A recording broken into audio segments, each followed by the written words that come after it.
Жоқ, жашыра тұрған ештеңе жоқ. Бүтеле бардығы, ашық болып отпайы, прессада бүтпір жоқ, кетіп отады.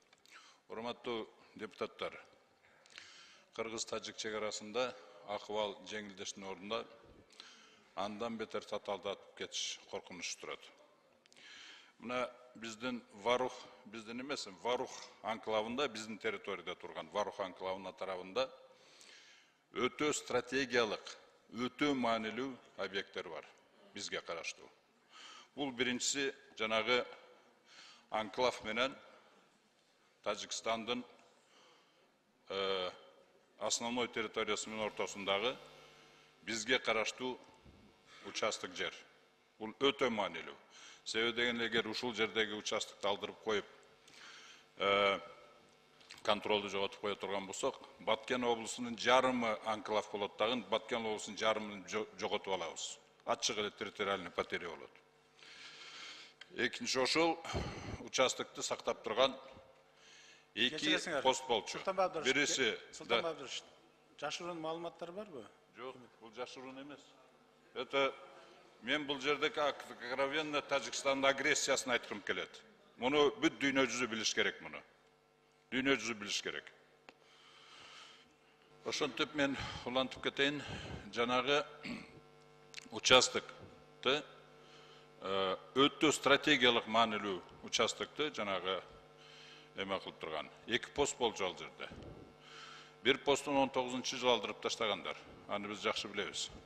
Азыр эми экинчи пост жанагы дача деген пост ошондон алдырып атабыз. Эгер буларды ала турган болсок, биз ушул участоктун контролун толугу менен жоготабыз дагы, толугу менен сойломо жол менен кирип, ошол участокты ээлеп алганга ачыктан ачык жол берип атабыз. Экинчи маанилүү участок бул Кык деген жайлообуз бар. Ал чыгыш жагында Варухтан. Ал жерде токойлорубуз, кенен жайлоолорубуз бар. Ошол жерди коргош үчүн жанагы Булак башы деген пост коюлган болчу. Биз аны да алып коюп атабыз. Ал как раз ошол жерлерибизди сойломо жол менен алып колбоо үчүн, ошондой аракеттер болгон үчүн коюлган болчу. Ошол мына канча жылдан бери ошол сойломо биздин жерди басуу жолуну кармап турган. Азыр эми ошол жолду ачып берип атабыз. Эми дагы бирме эмебиз Керевшин деген аябай чоң дагы жайлообуз бар. Ал жерде токойлорубуз, анан тышкары Аксай сайынын башы, дарыябыздын башы ошол жерде. Ошол как раз ошол жерлерди сойломо жол менен алып койбош үчүн, ошол жол сойломо жолду жабыш үчүн ошол Тамдык деген заставаны койгон бул сөз багында. Ошол жердерди контролго алып, ошол жерлерди алдырып койбош үчүн, ошол жерде контрол кылыш үчүн биз ошол койгончу. Азыр ал Тамдыкты да алып салдык. Значит, ошол жерлерди сойломо жол менен ээлей береттер. Эми дагы Катта Тузду айта турган болсок, Катта Туз бул Кыргызстанда нефть, газы бар кен почти жок эле.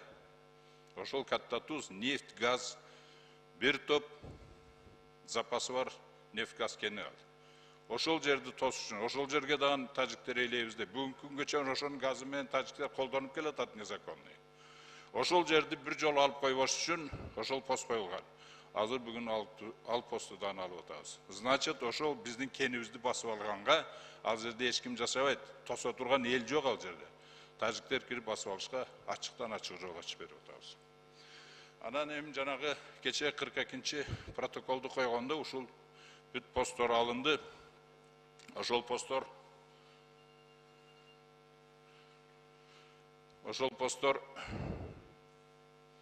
алынганда мындай деп айттылар.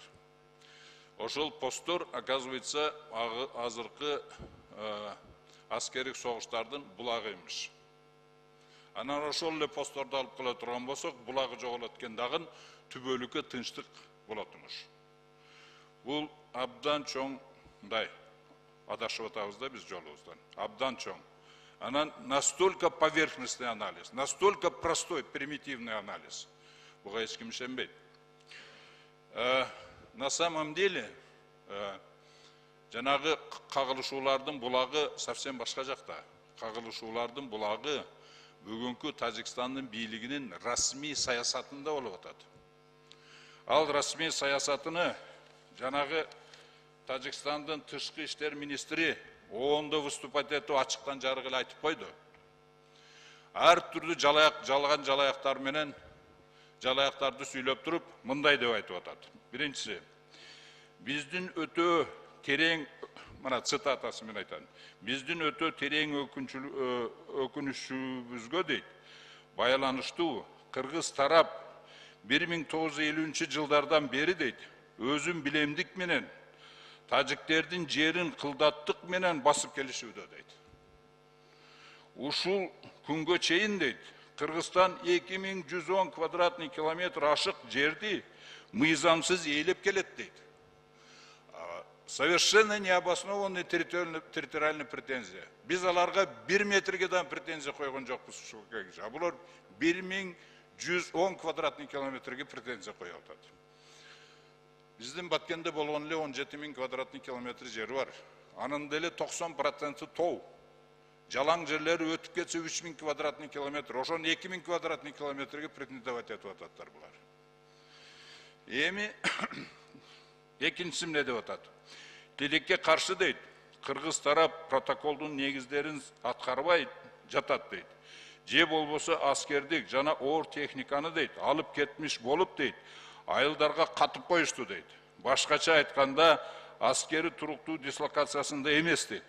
Ушуга байланыштуу дейт, чек арадагы эмки кезектеги дейт, согуш кагышуулар кыргыздардын жоопкерчилигинде болот деп эсептейбиз деп атат. Мындайча айтканда, тажиктер ушул претензиясы менен дүйнөлүк коомду өздүгү эмдиги обширный агрессиясыга жол ачып атат. Дүйнөлүк коомду даярдап атат. Ачык эле даярдап атат. Ал эми манабы алардын эмеси жанагы эмеде Ятимовдун жанагы берген интервьюсунда сразу 42-ші протокол коюлду. Бул ачык эле айтып атат. Мир будет соблюдаться до тех пор, дейт, пока будет соблюдаться требования протокола 42, дейт. Ушул эле сөздү 21-жылы согуштан кийин 39-чы протоколду дагы кол койгондо ушул эле сөздү айтты. Азыр бирме-бир кайталады ушуну. Откровенная угроза военной агрессии. Бул протоколдор 39-чы протоколдан, 42-чы протоколдан мыйзамсыз эмес. Себеби они подписаны под принуждением. Мажбурлап колдурду ошолго, колду. Под угрозой военной агрессии, обширной, полноценной войной угроза кылып туруп койдурду. Бул деген ачык эле агрессиянын эмесин жүргүзүп ататтар. Откровенно эле. Во всеуслышание бүт бардыгы дүйнөнүн алдында айтып атат. Ошондуктан бул эмелер эмеге алып келбейт, тынчтыкка алып келбейт. Ошондуктан мен сиздерге эмнени сунуштайт элем. Берде мен биринчиден еще эме болгондо эле, биринчи согуш болгондо эле, февралда эми башталганда эле мен сунуш кылдым эле. Ушул тажик маселесине кандай протоколдо коюлган болсо, ошол протоколду шылтоо кылып, бизге нападение кылып, провокация кылып, согушту ачкандардын ошол шылтоо кылып аткан протоколдордун бардыгын изучать этели деп комиссия түзүп. Ошолордун баарын изучать этип, ошонун системага салайт. Анан кийин ошол кайталанбаш үчүн эмне кылыш керек ошол чечимдерди. Анан кийин ошол протоколдорду толугу менен жокко чыгарып салыш керек. Себеби ал протоколдор колго коюлмаганы менен эч кандай процессуальный жолду өткөн эмес. Ратификация болгон эмес. Ошондуктан 10го жакын протоколубуз ошол жерди висячка кылып, тажиктерге шылтоо берип атат. Биз жака агрессия кылганга. Еще ошого шылтап туруп, дүйнө жүзүн даярдап атат. Biz agresiya kılavuz. Sebebde Kırgızlar mağınday деп. Biz de agresiya kılıp atatlar. Oşonduktan bunu men oylayım bul emeni uşul vakaçayın komisyanın emesi bolalek. Bir de eme bizden başka, bizden fraksiyadan başka hiç kim emesini beribedi. Uşunu kayradan jandandırıp bardığınızlardan men soranıp ketem. Uşul komissiyaga özünüzler müçörörünüzdü jiberiңиздер. Andan çıkarı uşul protokoldordun bardığını taciklerge военный агрессия кылганга шылтоо болуп аткан протоколдордун бардыгыны биз жокко чыгарышыбыз керек. ошол жокко чыгарганыбызда анан кийин бул шылтоо болбой калат, правовой базасы болбой калат агрессия кылганда. Бизде агрессор кылганга эч кандай шылтоолор болбой калат. Ошондуктан мен ушунун бардыгыны эме кылганга. Анан кийин дагы бир жолу. Мына азыр Чыңгыз айтып кетти. Качан эле обращение кылыш керек эле дүйнө жүзүгө. Саясий бааны биз четкий беришибиз керек. Андан тышкары биз бүт барды дүйнө жүзүгө жанагы эмесини 2110 квадратный километрге претензиясы вообще необоснованный экенине, провокационный экенине далилдеп туруп биз дүйнө жүзүнүн коом күчү менен биз тажиктерди ушул претензиясынан баш тарттырышыбыз керек. Тажиктер пока ушул саясийдан, расмий саясатыдан баш тартпаса, согуш бола берет. Андан тышкары ушуга таянып туруп, полномасштабный согуш объявлять этет бизге. Себеби алар ойлоп атат, биз азыр алсызбыз деп. Кыргызстан алсыз деп. Эми дагы бир нерсе. Ондун выступлениясында биздин президентибиз так эле 91-жылдагы Минскиде, андан тышкары Алматинский соглашенияда байга эсенге түзүлүп атканда, дан кичине улантып коесуздарбы? Мен бүтүп эле калдым. Түзүлүп атканда ошол пункту менен конкретный жазылган, что пограничный вопростарды решать эткенде СНГ ортосунда СССРдин вагыдагы административный границаларды республика ошону эмеге алып, жетекчиге алып, ошону менен границалар чечкиле деп эме. Султан Абдыш, Тошкоштон 1 мүнөт. Ошону жетекчиликке алып 94-жылы Ельциндин эмесинде, бул менин сөзүм эмес, президенттин сөзү, Ельциндин руководствосунда кайрадан ошого кол койгондор, бардыгы. Мунун бардыгы президенттер кол койгон.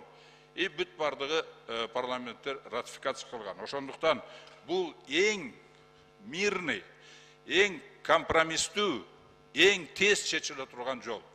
Ушул жол.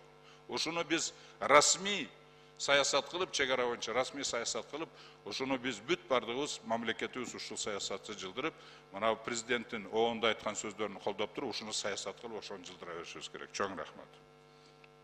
Рахмат.